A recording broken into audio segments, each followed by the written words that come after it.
حفظہ اللہ برادر محترم، جن کی تعریف میں صرف اتنی بات کہنا چاہتا ہوں کہ اللہ تعالیٰ نے انہیں حقانیت کا وہ چہرہ عطا فرمایا کہ باطل پرستی کی دنیا سے ہٹ کر کے ہدایت قبول فرما کر اللہ تعالیٰ نے آج وہ صلاحیت بخشی کہ وہ ہمیں ہمارے اسٹیج پر کھڑے ہو کر کے ہم بیانی کا وہ ملکہ رکھتے ہیں، جس کے لیے تعریف کے کچھ کلمات نہ کہتے اتنا کہوں گا کہ آپ ان کے بیانات سے اندازہ لگا لینا حقیقت کیا ہے، خرافات کیا ہے۔ حقیقت یہ ہے کہ ایک ایسی شخصیت ہمارے درمیان ہے جس کو فضیلت الحق ابو زید زمین حفظہ اللہ کے نام سے جانا جاتا ہے۔ موضوع ہے تقلید کا اتباع ضروری کیا ہے، کس چیز کو کیا جانا ضروری ہے، امت کے لیے راہ ہدایت کس نے ہے، تقلید میں یا اتباع میں، اتباع اور تقلید میں فرق کیا ہے۔ اسی چیز کو واضح کرنے کے لیے آج کے مقرر خصوصی، اس نشست کے پہلے مقرر اور جو ہمارے مہمان خصوصی ہیں جلال الدین قاسمی حفظہ اللہ، جو ہمارے درمیان تشریف لا چکے ہیں، وہ آپ کے آخری مقرر ہوں گے، لیکن پہلے مقرر کی حیثیت سے میں دعوت سخن دے رہا ہوں فضیلت اللہ ابو زید زمین حفظہ اللہ، وہ رونا پیش کے جو جائیں مائک پر آپ کے سامنے برادر محترم فضیلت اللہ ابو زید زمین حفظہ اللہ۔ ان الحمد لله نحمده ونستعينه ونستغفره ونعوذ بالله من شرور انفسنا ومن سيئات اعمالنا، من يهده الله فلا مضل له ومن يضلل فلا هادي له، واشهد ان لا اله الا الله وحده لا شريك له، واشهد ان محمدا عبده ورسوله، اما بعد، فإن خير الحديث كتاب الله، وخير الهدي هدي محمد صلى الله عليه وسلم، وشر الأمور محدثاتها، وكل محدثة بدعة، وكل بدعة ضلالة، وكل ضلالة في النار۔ قال الله تبارك وتعالى: وأنزلنا إليك الذكر لتبين للناس ما نزل إليهم وَلَعَلَّهُمْ يَتَفَكَّرُونَ۔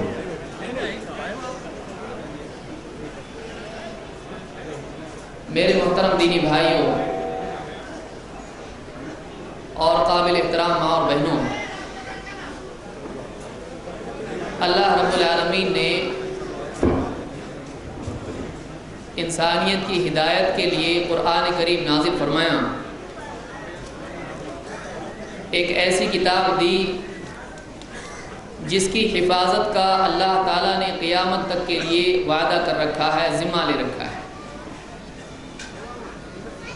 ایک ایسی کتاب جو انسانیت کے لیے ہدایت ہے، ایک ایسی کتاب جو نور ہے، جو انسان کو زندگی کے تمام مرحلوں میں، تمام حالات میں، تمام مسائل کے سلسلے میں وہ روشنی دیتی ہے کہ وہ ٹھوکر کھانے سے، گڑھے میں گرنے سے، گمراہ ہونے سے بچتا ہے۔ ایک ایسی کتاب جو انسان کو زندگی گزارنے کے اعتبار سے بصیرت دیتی ہے، جس میں اللہ تعالیٰ نے انسان کے لیے وہ حکمت عطا کی ہے جس کے بغیر انسان دنیا میں چاہے کتنی ہی عقل رکھتا ہو جہالت والا ہے۔ ایک ایسی کتاب جس کی واعظ و نصیحت انسان کے پتھر دل کو نرم کر دیتی ہے۔ ایک ایسی کتاب جس میں انسان کی روحانی بیماریوں کا پورا علاج موجود ہے، جسے اللہ تعالیٰ نے شفاء لما فی الصدور کہا ہے، کہ انسان کے دل میں، اس کے سینے میں شبہات اور شہوات کی جو بیماریاں ہیں، شک اور خواہش کی جو بیماریاں ہیں، ان تمام بیماریوں کے لیے قرآن کریم کے واعظ و نصیحت میں علاج موجود ہے۔ اللہ تعالیٰ نے یہ عظیم الشان کتاب اور آخری کتاب جو قیامت تک کے لیے رہبری ہے، ایک ایسی شخصیت پر نازل فرمائیں جو ساری انسانیت میں، انسانیت کی تاریخ میں سب سے بہترین شخصیت ہے۔ ایک ایسی شخصیت جس کا مرتبہ عام انسان تو دور، اللہ کے مقرب بندوں میں سارے نبیوں سے بڑھ کر ہے۔ ایک ایسی شخصیت جس کو اللہ تعالیٰ نے نبیوں کی امامت کا شرف بخشا۔ ایک ایسی شخصیت جس کو اللہ تعالیٰ نے اپنے پاس خاص طور سے معراج کی رات میں بلایا، اور بہت ساری وہ چیزیں جو انسانوں سے چھپی ہوئی ہیں، بہت ساری غیب کی چیزیں، جنت، جہنم، اور بہت ساری اپنی آیات اور نشانیاں ایک رات میں اللہ رب العالمین نے اللہ کے نبی صلی اللہ علیہ وسلم کو ساری چیزیں دکھلائیں۔ اللہ کے نبی صلی اللہ علیہ وسلم پر اللہ تعالیٰ نے قرآن کریم نازل کیا۔ آپ کے قلب مبارک پر، آپ کے قلب اطہر پر اللہ تعالیٰ نے اپنی کتاب کو نازل کیا۔ حکمت کے لائق دل میں اللہ تعالیٰ نے حکمت والی کتاب کو نازل کیا، تاکہ ساری انسانیت کو آپ اللہ کے کلام کو واضح کر کر سنائیں، اور اللہ کا وہ کلام جو سراپا حکمت ہے، پورا کا پورا حکمت ہے، اس کو عام انسانوں کے لیے سمجھنے میں آسانی پیدا کرے۔ اللہ نے یہ نہیں کیا کہ ہر انسان کو قرآن کا ایک نسخہ گھر گھر جا کے فرشتہ بانٹ دے، بلکہ اللہ تعالیٰ نے قرآن کی تفہیم کے لیے، قرآن کو سمجھانے کے لیے محمد عربی صلی اللہ علیہ وسلم کا انتخاب کیا۔ آپ نے صرف اپنے اقوال سے نہیں، بلکہ اپنے افعال اور اپنے اعمال سے، اپنی پوری زندگی کے ذریعے سے انسانیت کو بتایا کہ قرآن کریم میں واقعی اللہ تعالیٰ کی رضا اور اللہ تعالیٰ کا، اللہ کی چاہت کیا ہے، اللہ بندوں سے کیا چاہتا ہے۔ اللہ نے بندوں سے جو خطاب قرآن کریم میں کیا ہے، اس خطاب سے انسان سے اللہ تعالیٰ کی طلب کیا ہے، اس کا مطالبہ کیا ہے۔ اللہ نے اگر عقائد نہ اس میں سکھائے ہیں تو واقعی ان عقائد کی تفصیل کیا ہے۔ اگر اللہ تعالیٰ نے اس میں احکام دیے ہیں تو ان احکام کو عملی طور پر کیا کیسے جا سکتا ہے۔ اللہ کی رضا حاصل کرنے کے لیے انسان کو کیسا بننا چاہیے، اللہ کے نبی صلی اللہ علیہ وسلم نے اپنے قول اور اپنے عمل دونوں سے انسانوں کو بتایا۔ اسی لیے اللہ نے فرمایا وَأَنزَلْنَا إِلَيْكَ الذِّكْرَ لِتُبَيِّنَ لِلنَّاسِ مَا نُزِّلَ إِلَيْهِمْ وَلَعَلَّهُمْ يَتَفَكَّرُونَ۔ اے نبی، ہم نے یہ نصیحت کی کتاب الذکر آپ کی طرف اس لیے نازل کی ہے تاکہ آپ لوگوں کو واضح کر کے دکھا دیں، سمجھا دیں، بتا دیں کہ واقعی ان کے رب کی طرف سے ان کے پاس کیا نازل ہوا ہے۔ وَلَعَلَّهُمْ يَتَفَكَّرُونَ، اور تاکہ وہ لوگ مزید غور کریں۔ اللہ کی رضا اگر جاننا ہے تو محمد الرسول اللہ صلی اللہ علیہ وسلم کے قول و عمل کا مطالعہ کرنا ضروری ہے۔ اللہ کی کتاب میں اللہ نے کیا باتیں بتائی ہیں، اگر واقعی صحیح ڈھنگ سے اس کو سمجھنا ہے تو کتاب کے ساتھ رسول کا خطاب بھی دیکھنا ضروری ہے۔ اللہ تعالیٰ کی تعلیم کو اگر قرآن میں جو اللہ نے باتیں بتائی ہیں اس تعلیم کو اگر سمجھنا ہے تو رسول اللہ صلی اللہ علیہ وسلم کی اس حکم کی، اس شریعت کی، اس دین کی تعمیل کو دیکھنا بھی ضروری ہے کہ واقعی سب سے پہلے اللہ کے حکموں کو پورا کرنے والی شخصیت، اور بلکہ کمال درجے میں پورا کرنے والی شخصیت اگر زمین پر کوئی گزری ہے تو وہ محمد رسول اللہ صلی اللہ علیہ وسلم ہے۔ آپ کی زندگی اللہ تعالیٰ کے احکام کی عملی تفسیر ہے، اللہ کے کلام کی عملی تفسیر ہے۔ اسی لیے عائشہ رضی اللہ تعالیٰ عنہ سے جب کسی نے پوچھا کہ اللہ کے نبی صلی اللہ علیہ وسلم کا اخلاق کیا تھا، امام مسلم وغیرہ اس کو روایت کیا ہے، تو کہا کہ تو نے قرآن نہیں پڑھا؟ اللہ کے رسول صلی اللہ علیہ وسلم کا اخلاق قرآن تھا، کان خلقہ القرآن، آپ کا اخلاق وہی تھا جو قرآن ہے۔ تو جو قرآن میں تھا اور جو قرآن میں ہے اسی کی تعمیل خود اللہ کے نبی صلی اللہ علیہ وسلم کی سیرت اور آپ کی زندگی ہے۔ آپ اللہ کے قرآن سے ہٹ کر نہیں جیتے تھے، آپ اس قرآن کو واضح کرنے والے تھے۔ یہی وجہ ہے کہ ایک آدمی کے لیے اگر وہ اس دنیا میں جو آزمائش کی دنیا ہے، جو فتنوں کی دنیا ہے، ایک ایسی دنیا جس میں انسان کے پیچھے شیطان لگا ہوا ہے، جو چاہتا ہے کہ اس کی اللہ کی سبیل سے بندے کو دور کر دے، اللہ کے راستے سے، صراط مستقیم سے اس کو دور کر دے، اس کو بھٹکا دے، اس کو اللہ کا نافرمان بنا دے، اس کے عقائد میں غلط عقائد شامل کر دے، اس کی عبادات میں بدعات شامل کر دے، اس کے معاملات میں اس کو حلال سے ہٹا کر حرام پر ڈال دے، اس کے اخلاق میں نبوی کردار کو آنے کی بجائے اللہ کی رضا کو لانے کی بجائے وہ اس میں خواہشات کو اس پر غالب کرتے ہیں۔ شیطان چاہتا ہی ہے لَأَقْعُدَنَّ لَهُمْ صِرَاطَكَ الْمُسْتَقِيمِ، اس نے اللہ سے وعدہ کیا ہے میں تیری صراط مستقیم پر بیٹھا رہوں۔ اس کا کام ہے کہ جو بھی آدمی صراط مستقیم پر چل رہا ہے اس راستے پر بیٹھے اور اس راستے سے اس کو دوسری طرف پھیر دے۔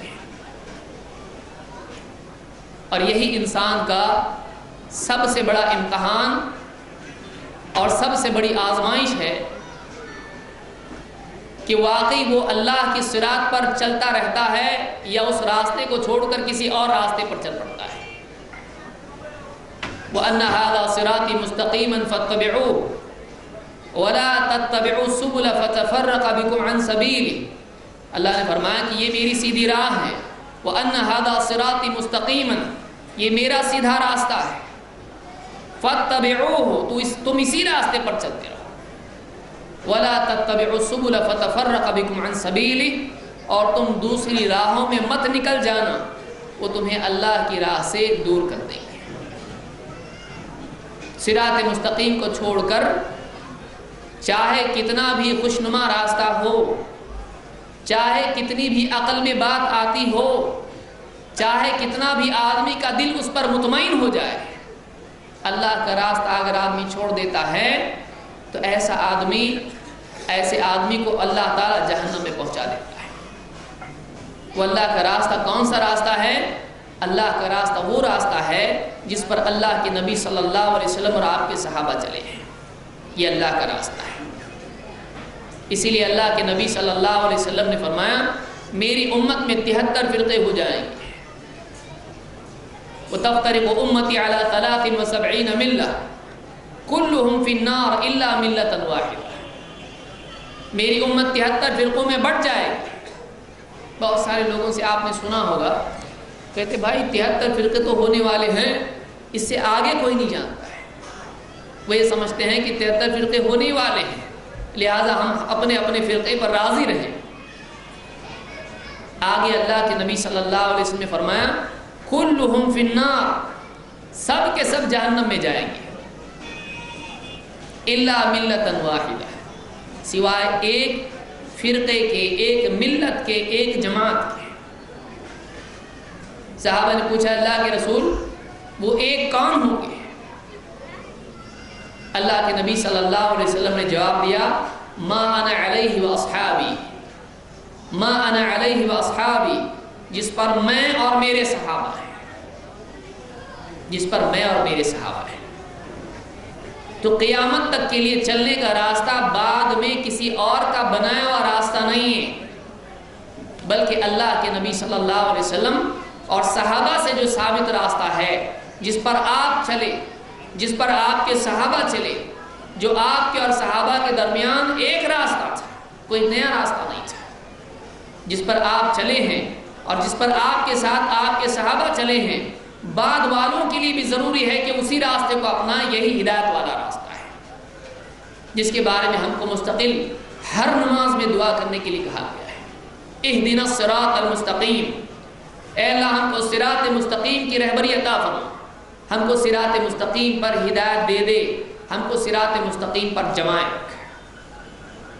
یہ کون سا راستہ ہے؟ یہ اللہ کے نبی صلی اللہ علیہ وسلم اور صحابہ کا راستہ ہے۔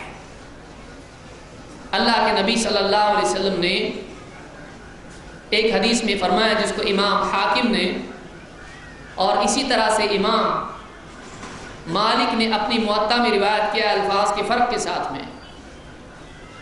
اللہ کے رسول صلی اللہ علیہ وسلم فرماتے ہیں کہ میں اپنے بعد دو چیزیں چھوڑے جا رہا ہوں۔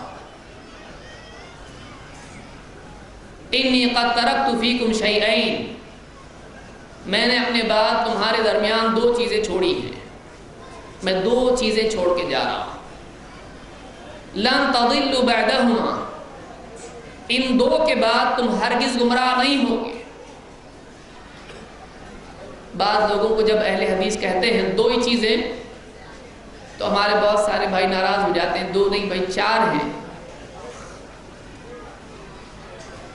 اللہ کے نبی صلی اللہ علیہ وسلم نے یہاں پر دو ہی بتائی ہیں، اب چار ہو یا اس سے زیادہ ہوں، اگر کتنا بھی اضافہ کر لیں، اگر ان دو کا بعد کی دو چیزوں کا یا اور بھی کچھ چیزیں ہوں، اگر بعد کا کوئی بھی اصول ہوتا ہے، اس دو کا، ان دو کا یا چار کا یا 50 کا مدار اگر ان دو پر نہیں ہے تو مقبول نہیں ہے۔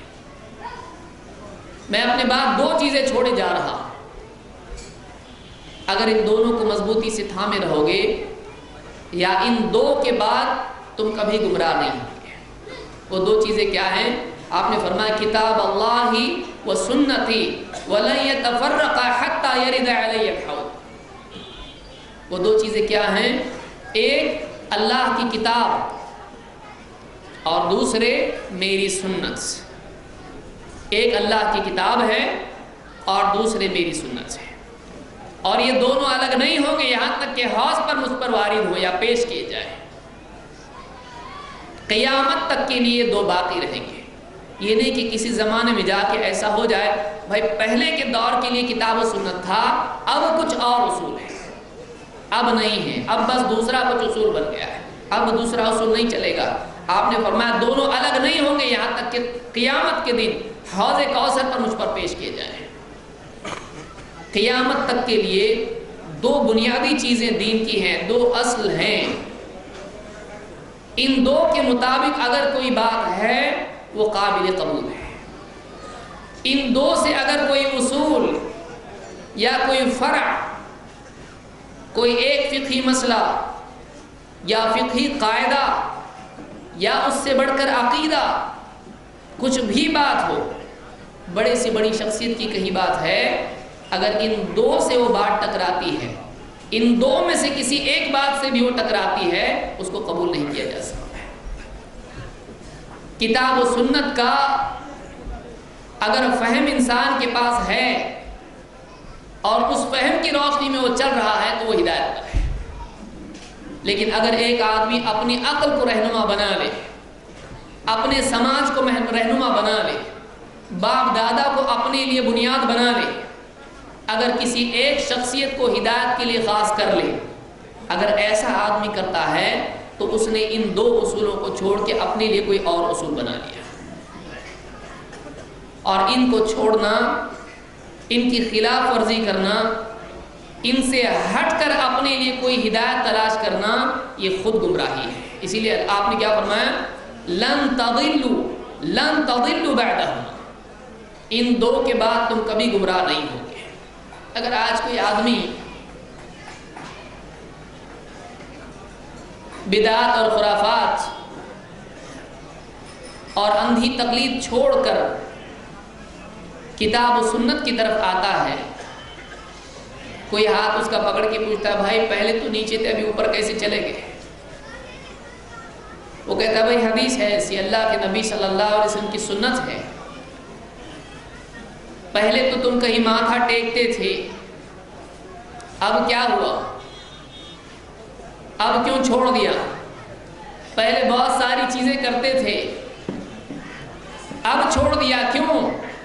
جب وہ آدمی کہتا بھائی قرآن و سنت کے مطابق یہ نہیں ہے اس لیے میں نہیں کرتا، اور قرآن و سنت سے یہ چیز ثابت ہے اس لیے اب یہ کرتا ہوں، تو فوراً لوگ کیا کہنے لگتے ہیں؟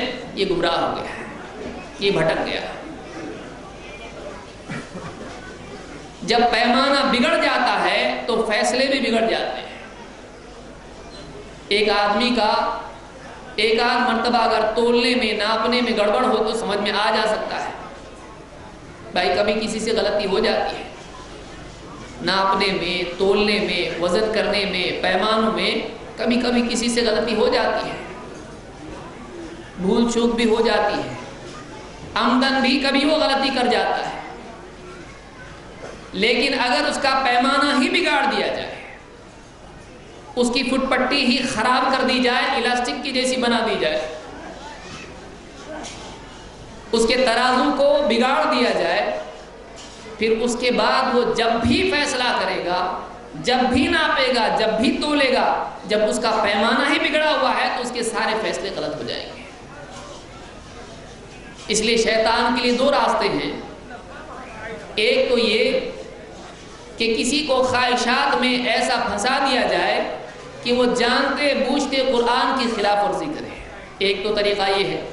لیکن آدمی جب جانتا ہے کہ میں غلط کر رہا ہوں تو ایسا آدمی جاننے کے بعد، احساس پیدا ہونے کے بعد، نصیحت کے بعد، ذکر کے بعد، واعظ کے بعد توبہ کر لیتا ہے۔ لیکن ایک آدمی غلط اصولوں ہی کو دین سمجھنے لگ جائے، ایسی چیز کو حجت مان لے، ایسی چیز کو اتھارٹی مان لے جو اتھارٹی نہیں ہے، جو حجت نہیں ہے، جو ترازو نہیں ہے، اب اسی کو ترازو بنا لے، اور وہ بگڑا ہوا ترازو ہو، وہ شریعت میں اللہ کے ہاں حجت نہ ہو، اب آدمی اس کے بعد اس بگڑے ہوئے اصول کی بنیاد پر، غلط پیمانے کی بنیاد پر جتنے بھی ناپ تول کرے گا، جتنے بھی فیصلے کرے گا، سب غلط نکلیں گے۔ شیطان کے لیے یہ زیادہ آسان ہے کہ ایک بار اس کا اصول بگاڑ دو، اس کو غلط گاڑی میں بٹھا دو، یہ آدمی زندگی بھر یہ سمجھتا رہے گا کہ میں صحیح گاڑی میں بیٹھا ہوں، اس کو کوئی ہاتھ پکڑ کے اتارنے کی کوشش کرے گا، اس کی مانے گا نہیں، لڑنے پر آ جائے گا اس سے۔ کیوں؟ وہ اس بھرم میں ہے کہ میں صحیح گاڑی میں بیٹھا ہوا ہوں۔ اس کے ذہن میں بات ڈال دو کہ یہ صحیح ہے۔ قُلْ هَلْ نُنَبِّئُكُمْ بِالْأَخْسَرِينَ أَعْمَالًا الَّذِينَ ضَلَّ سَعْيُهُمْ فِي الْحَيَاةِ الدُّنْيَا وَهُمْ يَحْسَبُونَ أَنَّهُمْ يُحْسِنُونَ صُنْعًا۔ اللہ تعالیٰ فرماتا ہے اے نبی آپ کہیے هَلْ نُنَبِّئُكُمْ بِالْأَخْسَرِينَ أَعْمَالًا، کیا ہم تم کو بتائیں کہ اعمال کے اعتبار سے سب سے زیادہ خسارے میں کون ہیں؟ یہ وہ لوگ ہیں کہ جن کی دنیاوی کوششیں دنیا میں برباد ہو گئی، رائے گاں چلی گئی، ضائع ہو گئی، جو کچھ کیا تھا سب برباد ہو گیا۔ وَهُمْ يَحْسَبُونَ أَنَّهُمْ يُحْسِنُونَ صُنْعًا، اور وہ اسی بھرم میں پڑے رہے کہ ہم کوئی اچھا کام کر رہے ہیں، ہم کوئی بھلا کام کر رہے ہیں۔ یہ بہت بڑا دھوکہ انسان کا، جس میں اکثریت مبتلا ہو جاتی ہے۔ وہ یہ سمجھتے ہیں کہ ہمارا معاملہ صحیح ہے، اور اپنے اصول کی بنیاد پر بعض اوقات دوسروں کو تو چھوڑیے، کتاب و سنت کو چیک کرنے لگ جاتے ہیں۔ کسی کے نزدیک کوئی پیر حجت ہے، کسی کے نزدیک کوئی عالم صاحب، مفتی صاحب حجت ہیں، یہ بول دیں بس بات صحیح ہے۔ کسی کے نزدیک کوئی کتاب ہے، کوئی شخصیت ہے، اپنا اپنا پیمانہ ہے۔ اس وقت تک آدمی ہدایت پر نہیں ہو سکتا ہے جب تک کہ وہ کتاب و سنت کو اپنے لیے پیمانہ نہ بنائے۔ یہ اللہ کی طرف سے دیا ہوا وہ پیمانہ ہے جس میں قیامت تک کے لیے بگاڑ نہیں ہو سکتا ہے۔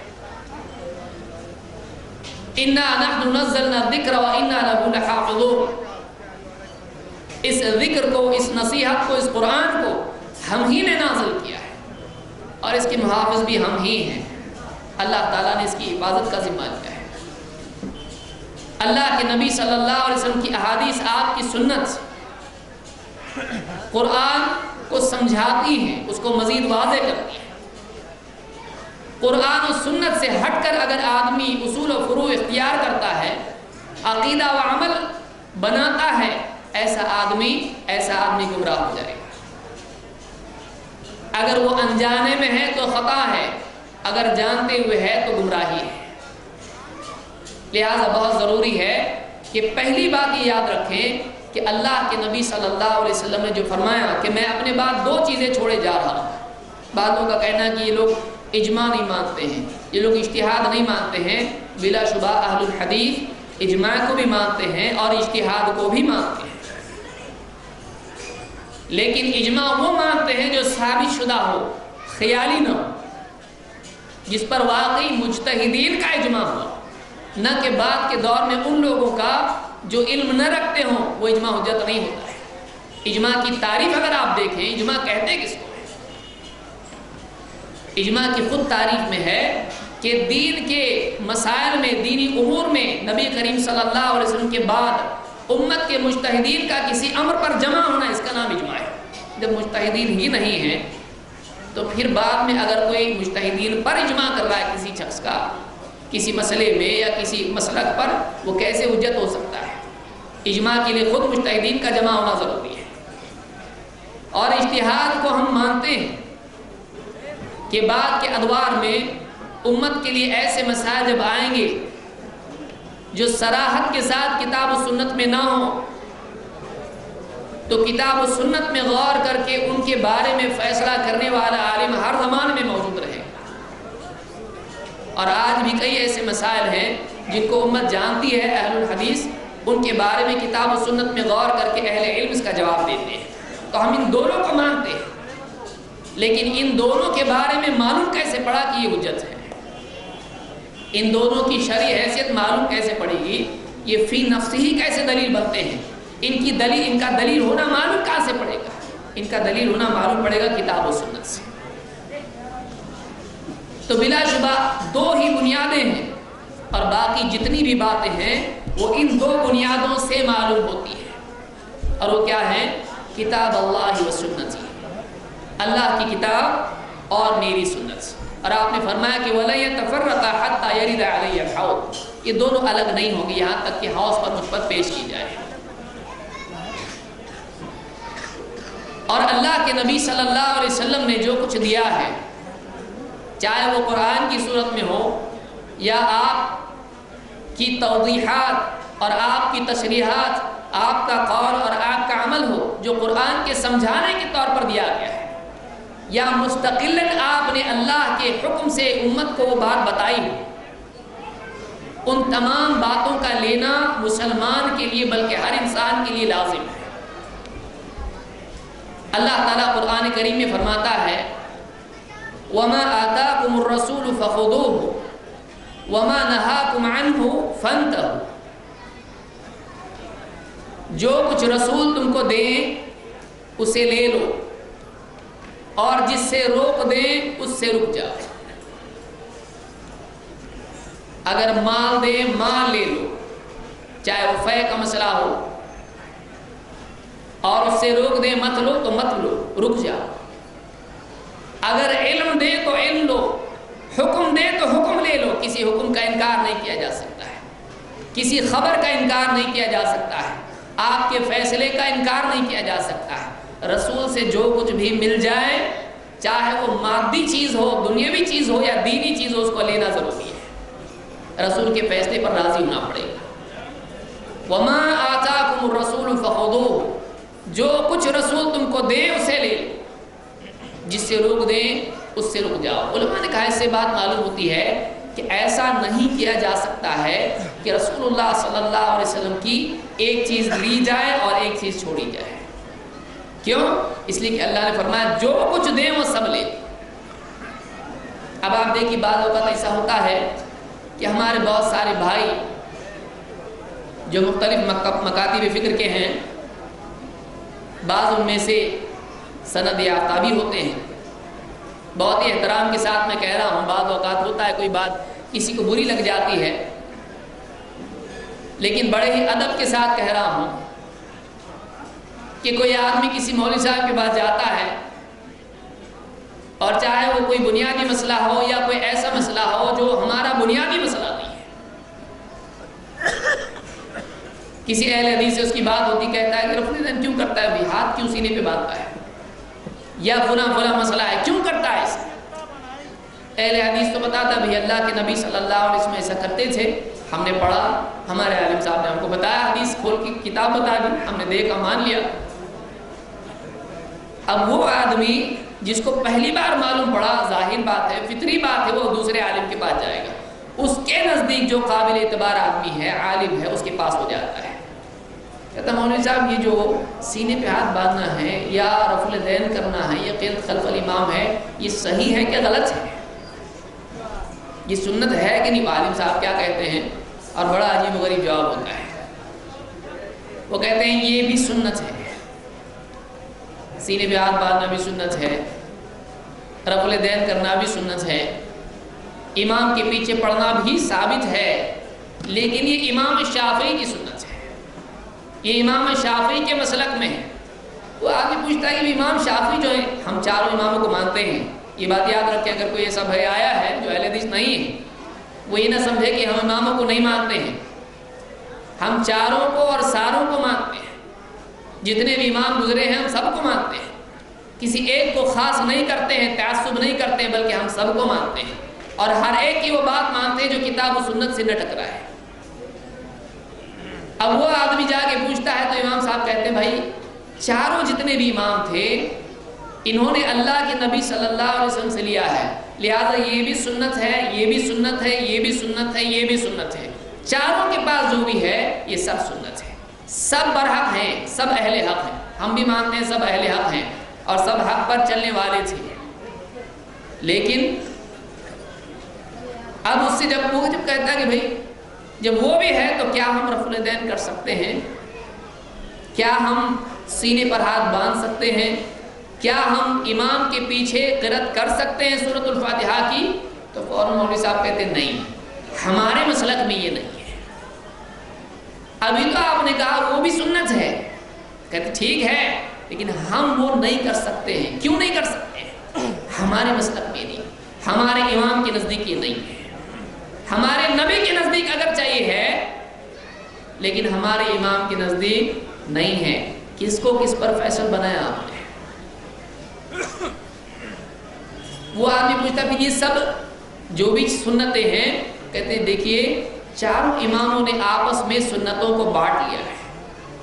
بہت سارے لوگوں نے یہ جوابات سنے ہوں گے جو یہاں پر آئے ہیں کہ چاروں اماموں نے اللہ کے نبی صلی اللہ علیہ وسلم کی سنتوں کو بانٹ لیا ہے، لہذا کسی کے پاس ایک سنت ہے، کسی نے کسی ادا کو لے لیا، کسی نے کسی ادا کو لے لیا. اللہ تعالیٰ نے نبی کی ہر ادا کو محفوظ کر دیا، لہذا چاروں نے جس نے بھی جو لیا اس پر وہ باقی ہے. بتائیے اللہ تعالیٰ نے کتنی اداؤں کو لینے کے لیے کہا ہے، اللہ تعالیٰ نے نبی کی کتنی باتوں کو چھوڑنے اور کتنی کو لینے کے لیے کہا ہے. اللہ تعالیٰ تو یوں فرما رہا ہے کہ جو بھی رسول دیں اسے لے لو، یہ نہیں کہا کہ کچھ ادائیں لو اور کچھ چھوڑ دو، کچھ سنتیں لے لو اور کچھ چھوڑ دو. سنتوں کو بانٹنے کا حکم کس نے دیا ہے؟ اہل حدیث یہی کہتے ہیں کہ اللہ کے نبی صلی اللہ علیہ وسلم کی سنتوں کو آپس میں اس طرح سے بانٹا نہیں جا سکتا ہے کہ تم کچھ لے لو اور تم کچھ لے لو، میں اس پر عمل کروں گا اس پر نہیں، اور تم اس پر عمل مت کرنا، تم اپنے پاس جو اسی پر عمل کرتے رہتے. صحابہ نے کبھی اس طرح سے آپس میں سنتوں کو نہیں بانٹا. جیسے ہم قرآن کو امت میں بانٹ نہیں سکتے ہیں، اسی طرح سے اللہ کے نبی صلی اللہ علیہ وسلم کے فرمان کو بھی نہیں بانٹ سکتے. یہ کہاں سے طریقہ آیا کہ آپس میں نبی کی اداؤں کو بانٹ لے اور ہر آدمی 3/4 حصے سے محروم ہو جائے، ایک حصہ لے لے اور 3 حصے چھوڑ دے؟ اگر واقعی اس طرح سے تقسیم ہوئی ہے، حالانکہ ایسی کوئی تقسیم نہیں ہوئی ہے، ہمارے یقین کے مطابق کوئی ایک امام بھی ایسا نہیں تھا کہ جو جانتے بوجھتے اللہ کے نبی صلی اللہ علیہ وسلم کی سنتوں کو چھوڑ دے اور کہے کہ تم اتنا لے لو باقی میں نہیں لے سکتا. گویا کہ اس سے بات معلوم ہوتی ہے، اگر اس بات کو مان لیں، اس مفروضے کو مان لیں، تو اس سے معلوم ہوتا ہے کہ ہر امام نے 4 حصوں میں سے 3 حصے اللہ کے نبی صلی اللہ علیہ وسلم کی سنت کی چھوڑ دیا. حالانکہ جھوٹ ہے، امام کبھی ایسا نہیں کر سکتے. کسی امام کی کیا مجال ہے کہ اللہ کے نبی صلی اللہ علیہ وسلم کی سنت جانتے ہوئے اس کو چھوڑ دیں۔ وہ اہل حق تھے، وہ صراط مستقیم پر تھے، وہ علم والے لوگ تھے، اور نہ صرف علم والے بلکہ وہ تقوی والے لوگ تھے۔ وہ جانتے تھے کہ واقعی اللہ کے نبی صلی اللہ علیہ وسلم کی بات کا کیا مقام ہے۔ وہ آپ صلی اللہ علیہ وسلم کی ذات کی عظمت بھی جانتے تھے اور آپ کے بات کی عظمت بھی جانتے تھے۔ ان کی بالکل ہرگز ہمت نہیں ہوتی تھی کہ اللہ کے نبی صلی اللہ علیہ وسلم کی بات کے مقابلے میں ایک قدم بھی آگے بڑھنا ہے۔ تو یہ بات کے دور میں سب کو صحیح ثابت کرنے کے لیے ایک ایسا جواب ہے جو اپنے اندر مسئلے کو حل کرنے کی طاقت کم رکھتا ہے، مسائل نئے پیدا کر لیتا ہے، جو اماموں کو حق پر ثابت کرنے کی بجائے مزید ان ائمہ پر تہمت بناتا ہے کہ ان لوگوں نے کئی سنت نبی صلی اللہ علیہ وسلم کی چھوڑ دی ہے۔ ہم اس بات کو نہیں تسلیم کرتے ہیں۔ ہم یہ کہتے ہیں کہ اماموں نے جو بات ان تک پہنچی اس کے مطابق فیصلے کیے، کبھی کوئی بات ان تک نہیں پہنچی تو جتنا علم ان کے پاس تھا اس کے مطابق انہوں نے آنے والے مسائل میں اجتہاد کیا۔ کبھی حدیث ان تک صحیح پہنچی، کبھی نہیں پہنچی، تو جب ان کے پاس صحیح حدیث نہیں ہوا کرتی تو کبھی ضعیف حدیث کے مطابق فیصلہ کر لیتے، جیسے کہ خود امام ابو حنیفہ رحمۃ اللہ علیہ کے بارے میں ہے کہ انہوں نے خود کہا کہ ضعیف الحدیث احب الی من الرأی، میرے نزدیک ضعیف حدیث رائے کے مقابلے میں زیادہ بہتر ہے۔ جیسے نماز میں تہتہا لگانے سے، ہنسنے سے وضو ٹوٹ جانے کے مسئلے کو انہوں نے ضعیف حدیث پر لیا جبکہ قیاس اس کے خلاف ہے۔ ایسے کئی مسائل ہو سکتے ہیں۔ تو ائمہ کرام آپس میں نبی کریم صلی اللہ علیہ وسلم کی سنتوں کو آپس میں تقسیم نہیں کرتے تھے کہ یہ تم لے لو میں نہیں لے سکتا، ایسا نہیں کرتے تھے۔ اس آیت سے بات معلوم ہوتی ہے کہ اللہ کے نبی صلی اللہ علیہ وسلم کی تمام سنتوں کو، آپ کی تمام باتوں کو لینا ضروری ہے، کسی کو چھوڑ نہیں سکتے۔ اسی طرح سے اللہ کے نبی صلی اللہ علیہ وسلم کے فیصلے آپ کی بات سامنے آ جانے کے بعد کسی مسلمان کے لیے اس بات کی گنجائش نہیں ہے کہ وہ کہے کہ ٹھیک ہے نبی کی بات تو یہ ہے لیکن میری رائے یہ ہے، کسی آدمی کے لیے گنجائش نہیں ہے۔ اللہ تعالیٰ فرماتا ہے وَمَا كَانَ لِمُؤْمِنٍ وَلَا مُؤْمِنَةٍ إِذَا قَضَى اللَّهُ وَرَسُولُهُ أَمْرًا أَن يَكُونَ لَهُمُ الْخِيَرَةُ مِنْ أَمْرِهِمْ وَمَن يَعْصِ اللَّهَ وَرَسُولَهُ فَقَدْ ضَلَّ ضَلَالًا مُبِينًا۔ کسی مومن مرد کے لیے، کسی مومنہ عورت کے لیے ہرگز اس بات کی گنجائش نہیں ہے کہ اللہ اور اس کا رسول کسی مسئلے میں فیصلہ دے دیں، اللہ اور اس کے رسول کا فیصلہ کسی مسئلے میں آ جائے ان یکون لهم الخیرۃ من امرہ، تو ان کو اپنے معاملے میں کوئی اختیار باقی رہے۔ ومن یعص اللہ ورسولہ فقد ضل ضلالا مبینا، اور جو کوئی اللہ اور اس کے رسول کی نافرمانی کرے وہ کھلی گمراہی میں جائے۔ اللہ اور اس کے رسول کی نافرمانی کرنا گمراہی ہے۔ ہمارے ہاں آدمی اللہ اور اس کے رسول کی نافرمانی کو برداشت کر لیتا ہے، سماج کی نافرمانی نہیں کر پاتا۔ بھائی سب لوگ تو ایسا کرتے ہیں۔ اللہ نے یہاں پر فرمایا کہ کسی مومن مرد اور عورت کے لیے ہرگز اس بات کی گنجائش نہیں کہ رسول کا فیصلہ آ جائے، اللہ کا فیصلہ آ جائے، پھر وہ کہے کہ نہیں مجھ کو اختیار ہے۔ جیسے پچھلی مثال میں نے ذکر کیا، آدمی کہے ٹھیک ہے وہ تو سنت ہے لیکن ہم اس کو نہیں کر سکتے ہیں، کیوں؟ اس لیے کہ ہم حنفی ہیں، شافعی ہیں، حنبلی ہیں، مالکی ہیں، یا ہم کوئی فلاں ہیں۔ اللہ اور اس کے رسول کا فیصلہ آ جانے کے بعد آدمی کہے کہ نہیں ہم اس کو چنتے ہیں اس لیے کہ یہ ہمارا ہے، ہم وہ نہیں لے سکتے ہیں، اگرچہ کتاب و سنت کی دلیل اس پر ہے ہم وہ نہیں لے سکتے ہیں۔ آدمی کو اختیار کیسے باقی رہتا ہے؟ آدمی اختیار اس کا کیسے باقی رہا جب اللہ اور اس کے رسول کا فیصلہ آ گیا؟ اللہ اور اس کے رسول کے فیصلے کے بعد یہ کیسے آزاد رہا؟ اب یہ آزاد نہیں ہو سکتا ہے، اس کو پابند ہونا پڑے گا اس بات کے جو اللہ اور اس کے رسول صلی اللہ علیہ وسلم سے ثابت ہے۔ وَمَن يَعْصِ اللَّهَ وَرَسُولَهُ فَقَدْ ضَلَّ ضَلَالًا مُبِينًا۔ جو اللہ اور اس کے رسول کی نافرمانی کرے وہ کھلی گمراہی میں جا پڑا ہے۔ اسی طرح سے جہاں فیصلے کا معاملہ ہے،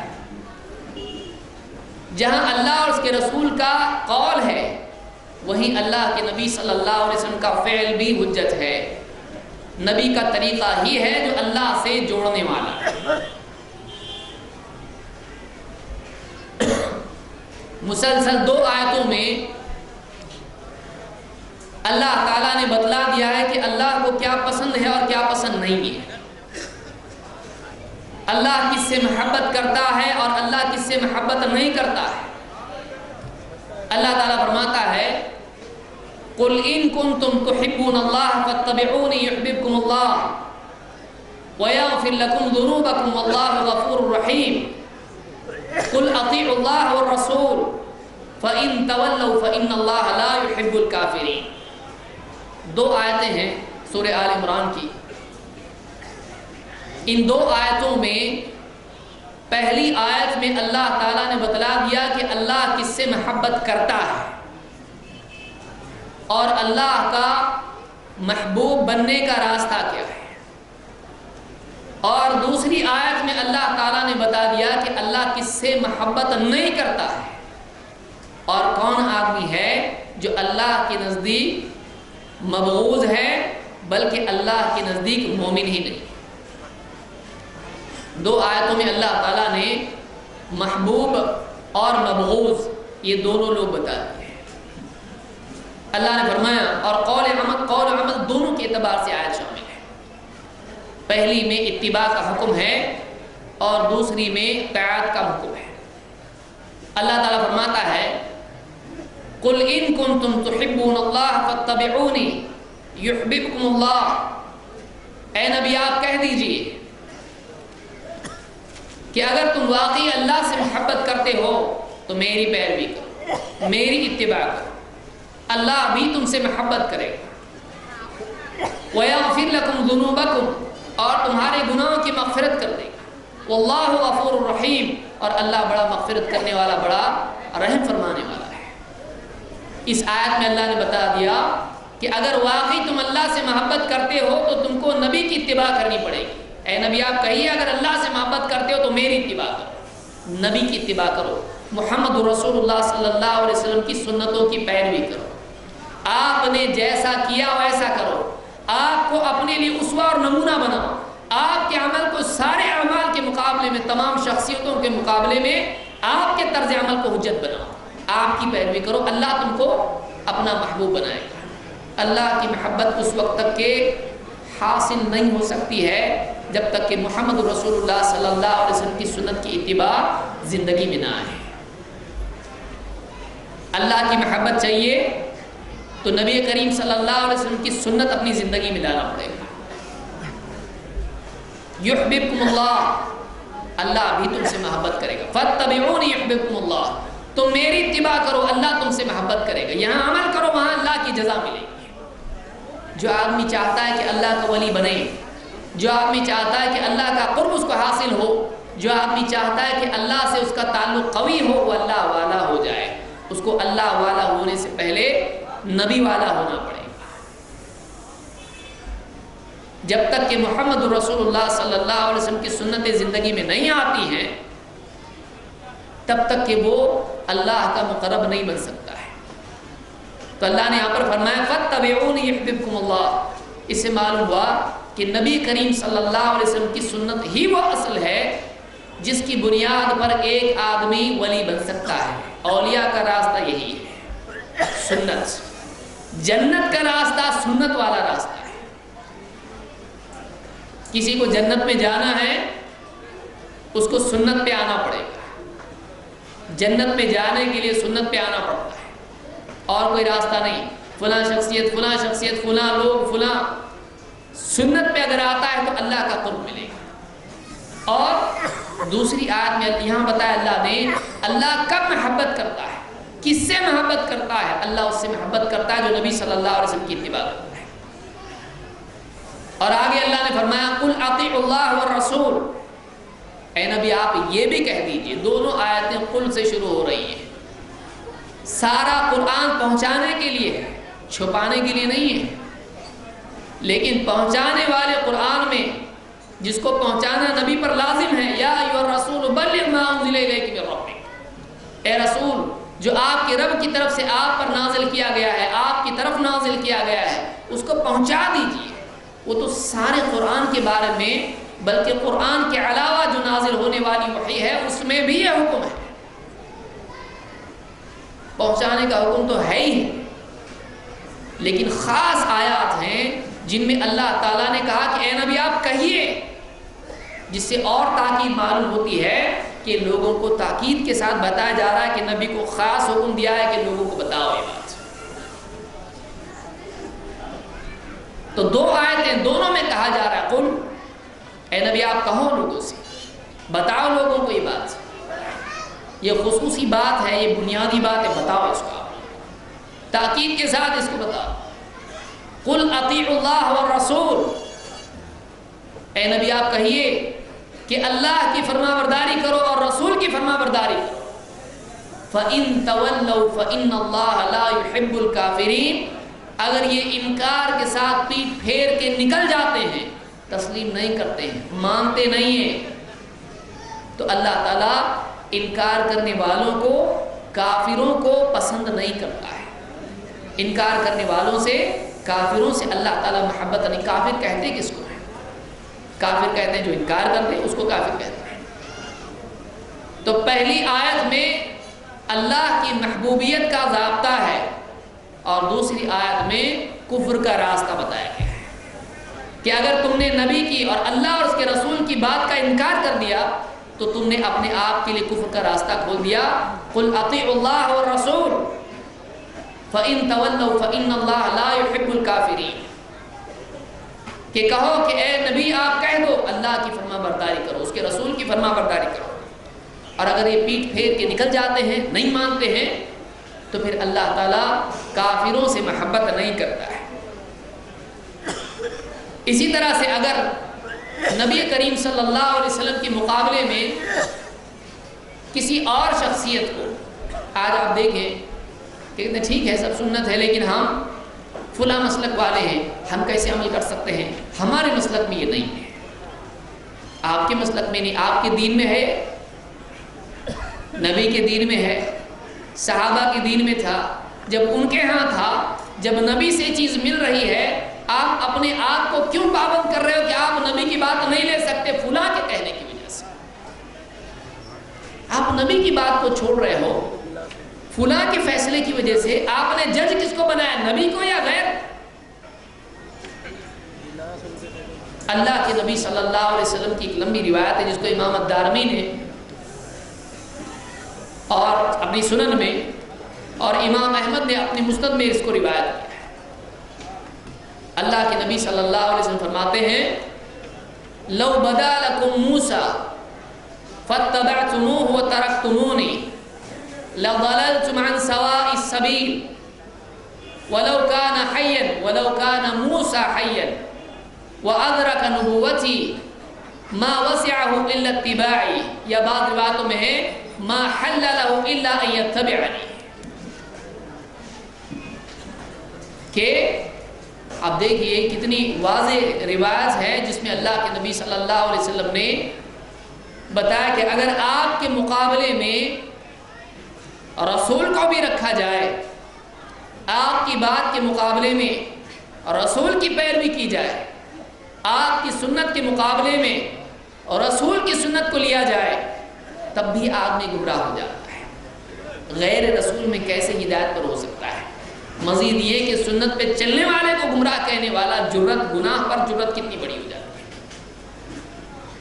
لو بدا لکم موسیٰ، اگر آج موسیٰ تمہارے لیے ظاہر ہو جاتے، لو کے ساتھ جملہ شروع ہو رہا ہے، لو بدا لکم موسیٰ، اگر آج موسیٰ علیہ السلام ظاہر ہوتے، آ جاتے،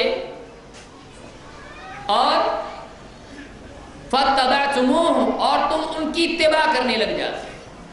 موسیٰ علیہ السلام رسول تھے اور فرعون کے پاس اللہ نے بھیجا تھا فرعون کو ہدایت پر لانے کے لیے، اس کی رہبری کے لیے، کفر سے نکال کر اس کو ہدایت پر لانے کے لیے، اور بنی اسرائیل کی رہبری کے طور پر بھیجا گیا تھا۔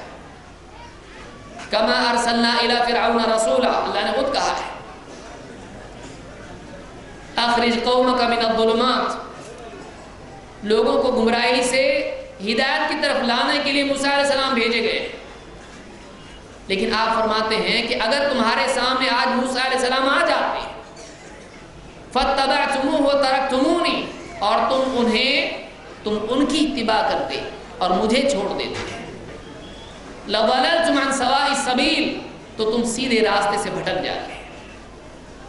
اگر ایسا ہو کہ موسیٰ علیہ السلام آ جائیں اور تم مجھے چھوڑ کر ان کے راستے پر چلنے لگ جاؤ، ان کی پیروی کر لو اور مجھے چھوڑ دو، رسول کریم محمد عربی صلی اللہ علیہ وسلم کو چھوڑ کر ایک دوسرے رسول کو جو براہ راست اللہ کی رہبری میں چلتا ہے، جس کے پاس اللہ کی طرف سے وحی نازل ہوتی ہے، جس کی ماننے پر آدمی مومن ہوتا ہے، جس کی نہ ماننے پر آدمی کافر ہوتا ہے، جس کے انکار پر آدمی کافر ہوتا ہے، جس کی نافرمانی پر آدمی گناہگار ہوتا ہے، جس کی پیروی کے بغیر آدمی جنت میں نہیں جا سکتا ہے، ایسی شخصیت بھی ہو اور اس کو محمد عربی صلی اللہ علیہ وسلم کے مقابلے میں آدمی رکھے اور آپ کی بات کو، آپ کے طریقے کو چھوڑ کر اس کی بات اور اس کے طریقے کو اپنا لے، تو آپ کا فیصلہ کیا ہے؟ لَضَلَلْتُمْ عَنْ سَوَاءِ السَّبِيلِ، تم سیدھے راستے سے بھٹک جاتے ہیں۔ یعنی نبی اور رسول کو بھی اپنائیں محمد رسول اللہ صلی اللہ علیہ وسلم کے مقابلے میں، تو یہ آدمی اس پر بھی گمراہی کا فیصلہ ہو جائے، اللہ کے نزدیک آدمی گمراہ ہے۔ وَلَوْ كَانَ مُوسَىٰ حَيًّا وَأَدْرَكَ نُبُوَّتِي، اور اگر آج موسیٰ علیہ السلام زندہ ہوتے اور میری نبوت پاتے، مَا حَلَّ لَهُ إِلَّا أَن يَتَّبِعَنِي، ان کے لیے میری اتباع کے سوا اور کوئی راستہ حلال نہیں ہوگا، ان کے لیے بھی میری اتباع لازم ہو جاتی ہے۔ یہ جو نہ خود رسول ہے نہ نبی، اور ایسے آدمی کی بات مانے جو اگرچہ قابل احترام عالم ہے لیکن رسول نہیں ہے، نبی نہیں ہے، اس کے پاس اللہ کی وحی نازل نہیں ہوتی ہے، اس کے اقوال و افعال میں خطا اور ثواب دونوں کا امکان بلکہ یقینی ثبوت ہے، اور وہ اس کو حجت بنائیں محمد رسول اللہ صلی اللہ علیہ وسلم کی بات اور آپ کے عمل کو چھوڑنے کے لیے، اب بتائیے کیسے گنجائش نکل سکتی ہے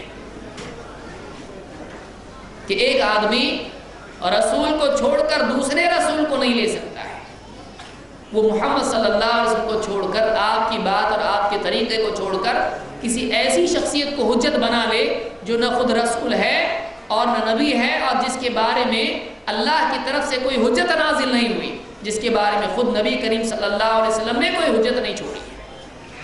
آپ بتائیے کیسے ہدایت ہو سکتی ہے؟ نبی پر کسی اور کو فیصلہ نہیں بنایا جاتا ہے، نبی کو دوسروں پر فیصلہ بنایا جاتا ہے۔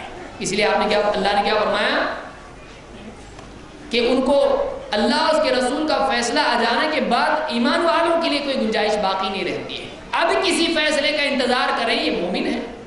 یہ کیسا مومن ہے؟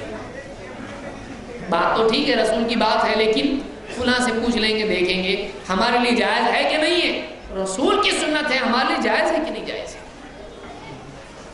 اللہ کے نبی صلی اللہ علیہ وسلم فرماتے ہیں، ایک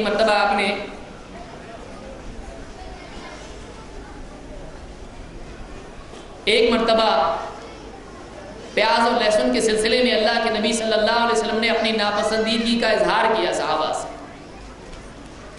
تو لوگوں میں بات مشہور ہو گئی کہ یہ حرام ہے۔ انہوں نے یہ سمجھا کہ جب نبی کو پسند نہیں ہے تو حرام ہی ہوگا، اور لوگوں میں یہ بات کہی جانے لگی حرمت، یہ حرام ہو گیا۔ اللہ کے نبی صلی اللہ علیہ وسلم کو یہ بات جب معلوم ہوئی تو آپ نے لوگوں میں علانیہ طور پر یہ بات کہی، ایھا الناس انہ لیس بی تحریم ما احل اللہ لی ولکن شجرۃ اکرہ ریحھا۔ اے لوگو، آپ جملہ غور کریں کہ اللہ کا نبی ہے، اللہ کا رسول ہے، اللہ کی طرف سے زمین میں حجت ہے، جس کی ماننے پر مومن، جس کا انکار کرنے پر آدمی کافر ہو جاتا ہے، جس کا قول قول فیصل ہے، جس نے خود اپنے بارے میں کہا ہو لا یخرج منہ الا حق، کہ میری زبان سے اگر کوئی بات نکلتی ہے تو وہ حق ہوتی ہے۔ لیکن اللہ کے نبی صلی اللہ علیہ وسلم خود کیا فرما رہے ہیں، ایھا الناس لیس بی تحریم ما احل اللہ لی انہ لیس بی تحریم ما احل اللہ لی، کہ میرے لیے ہرگز اس بات کی گنجائش نہیں ہے کہ اللہ تعالیٰ نے جو چیز میرے لیے حلال کی ہے میں اس کو حرام کروں، جو چیز میرے لیے حلال ہے اس کو میں حرام کر دوں۔ نبی کریم صلی اللہ علیہ وسلم اللہ تعالیٰ کی ایک معمولی سی چیز حلال جو اللہ نے رکھی ہے، اللہ کے نبی صلی اللہ علیہ وسلم نبی اور رسول ہونے کے باوجود اس کو حرام نہیں کر سکتے ہیں۔ اب ایک آدمی کہے کہ بھائی رفع الیدین یا سینے پر ہاتھ باندھنا یا فلاں مسئلہ، کوئی بھی مسئلہ دین کا سنت تو ہے، لیکن چونکہ ہم حنفی ہیں لہذا ہمارے لیے اس سنت پر عمل کرنا جائز نہیں ہے۔ آپ غور کریں، دونوں میں موازنہ کریں۔ شخصیت نبی کی ہے اور یہاں نبی نہیں ہے، مسئلہ سنت کا نہیں ہے بلکہ محض ایک مباح چیز ہے، حلال چیز ہے، جس کے کرنے پر ثواب نہیں، چھوڑنے پر گناہ نہیں۔ جو ایک مباح چیز ہے، کھائیں کہ نہ کھائیں بس حلال ہے، کھانے پر ثواب نہیں، چھوڑنے پر کوئی گناہ نہیں۔ اللہ کا نبی اس کو حرام نہیں کر سکتا ہے، لیکن ایک معمولی عالم اس کے پاس جب ایک عام آدمی جاتا ہے اس کو بتاتا ہے کہ ہاں بھائی وہ ثابت ہے، سنت ہے، سب ٹھیک ہے، لیکن ہم فلاں مسلک والے ہیں، ہمارے مسلک میں یہ نہیں ہے، تو اگرچہ وہ سنت ہے، وہ صحیح ہے، وہ امام شافعی کے نزدیک ہے، وہ سنت ہے، سب صحیح ہے، وہ بھی نبی کے طریقے پر عمل کرتے ہیں، ہمارے پاس بھی نبی کا طریقہ ہے، لیکن یہ جو سنت ہے یہ شافعیوں میں ہے، اس سنت پر عمل کرنا ہمارے نزدیک جائز نہیں ہے۔ تو نبی تو حلال کو اپنے لیے حرام نہیں کر سکتا ہے، اور امتی اتنا اونچا مقام پا گیا ہے کہ امتی ایک سنت کو حرام کر سکتا ہے۔ نبی حلال کو حرام، مباح کو حرام نہیں کر سکتا ہے، مباح کو حرام نہیں کر سکتا ہے، اور امتی سنت کو حرام کر سکتا ہے۔ آپ سوچئے کہ کتنا بڑا مقام مل گیا امتی کو۔ اللہ تعالیٰ ہدایت عطا فرمائے، اور اندھی تقلید سے اور دلائل کی مخالفت سے اور قرآن و سنت کے مقابلے میں کسی اور بات کو تسلیم کرنے سے ہم سب کی حفاظت فرمائیں۔ اگر واقعی آدمی تحقیق کرے اس کے دل کے بند دروازے کھل سکتے ہیں۔ اللہ تعالیٰ سے آدمی دعا کرے اور اسی طرح سے تحقیق کرے تو اس کے لیے ہدایت کی راہ آسان ہو سکتی ہے، اللہ تعالیٰ کی طرف سے اس کے لیے رہبری ممکن ہو سکتی ہے۔ لیکن اگر آدمی ماننے ہی کے لیے تیار نہ ہو، بلکہ ماننا تو دور جاننے کے لیے تیار نہ ہو، تو ایسے آدمی کا کیا ہو سکتا ہے؟ لہٰذا ایک آدمی کو چاہیے کہ وہ اللہ سے دعا کرے۔ اللہ کے نبی صلی اللہ علیہ وسلم نے خود فرمایا کہ انما شفاء العی السؤال، انما شفاء العی السؤال، آدمی کی جہالت کا علاج پوچھنے میں ہے۔ اور اللہ نے بھی خود فرمایا فاسألوا اہل الذکر ان کنتم لا تعلمون، اہل ذکر سے یعنی اہل علم سے پوچھو اگر تم کو نہیں معلوم۔ لہٰذا ایک آدمی کو چاہیے کہ وہ بلا تحقیق باپ دادا کا طریقہ، فلاں کا طریقہ، سماج میں اکثریت اور بہت سارے اپنی بنائی ہوئی دلیلیں ہیں جن کے لیے قرآن و سنت میں کوئی حجت اور سلطان نہیں ہے، ان کو اپنے لیے حجت بنا لے، اس کی بجائے کتاب و سنت کو اپنے لیے حجت بنائیں اور تحقیق کرے۔